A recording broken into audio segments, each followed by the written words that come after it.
À chacun de vivre et non de survivre. Les constats. Le coût de la vie augmente de jour en jour, alors que les critères d'accès aux aides et au marché du travail se durcissent. Les personnes qui vivent en milieu rural sont toujours oubliées.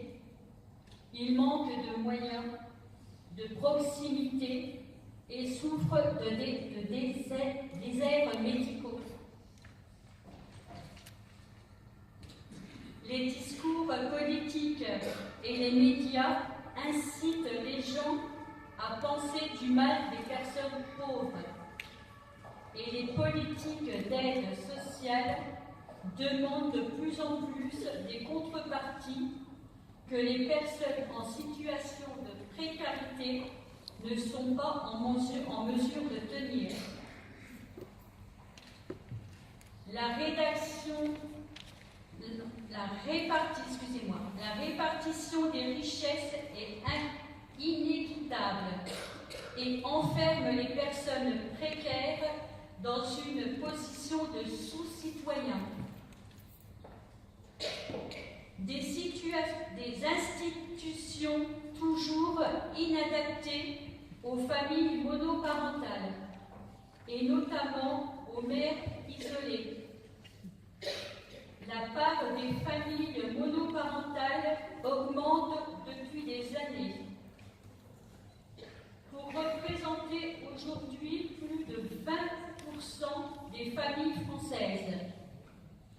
Nos institutions ne sont toujours pas adaptées à cette évolution et les parents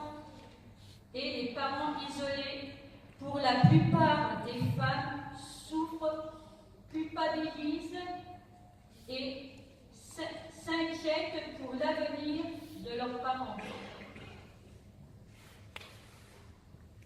Pour que chacun ait le droit de vivre et non de survivre, nous demandons plus de latitude et moins de lassitude. Les solutions. Mieux répartir les richesses en rétablissant un système d'impôt plus juste, en luttant contre les fraudes fiscales et en faisant un train de vie des politiques un exemple. Adapter les modes de garde aux modes de travail des travailleurs précaires et des familles monoparentales. Développer des aides spécifiques à destination des personnes précaires, vieillissantes, qui vivent d'une maigre retraite à cause de leur parcours de vie compliqué ou qui ne peuvent pas accéder aux établissements pour personnes vieillissantes trop chers.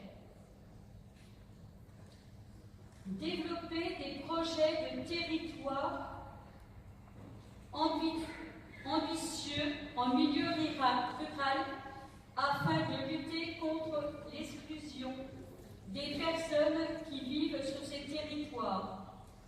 Emploi, mobilité, santé, culture et services publics. Réfléchir le système d'aide aux familles monoparentales